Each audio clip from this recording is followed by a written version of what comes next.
মেলার সময় বাড়ানোর দাবি জানিয়েছেন ক্রেতা বিক্রেতারা। আরো জানাচ্ছেন আফসানা জাহান।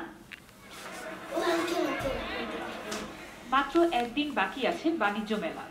সে সময়ে সকালে মানুষের ভিড় কিছুটা কম থাকলেও দুপুর গড়াতেই তা বাড়তে থাকে। জমজমাট মেলায় ঘুরে ফিরে ক্রেতারা কিনছেন পছন্দের পণ্যটি। আমার বাচ্চাদের জন্য 3 পিসের কাপড় কিনেছি, কুকারির আইটেম কিনেছি। একটু রিজনেবল প্রাইস, আজকে একটু নরমাল ইয়েতে ছেড়ে দিচ্ছে। এলসিডি, তারপরে এলইডি টিভিগুলি এবং দেশীয় প্রযুক্তিতে দেশীয় কোম্পানিগুলি তৈরি করছে, এটা খুবই আমাদের একটা আশাবাঞ্জক বিষয়।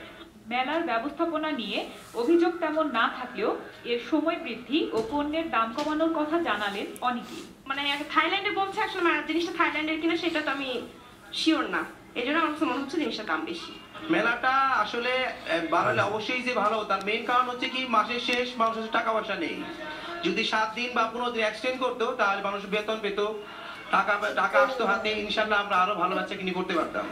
তবে বিক্রেতারা বললেন, ডলারের মূল্য বৃদ্ধি এবং আমদানি খরচ বেশি হওয়ায় এবার মেলায় পণ্যের দাম কিছুটা বেশি। চেহারা জিনিসের দাম আমরা কিনবো কি, আমরা তো সাধারণ মানুষ, আর টিকিটটার দাম একটু কমালে আমাদের জন্য ভালো।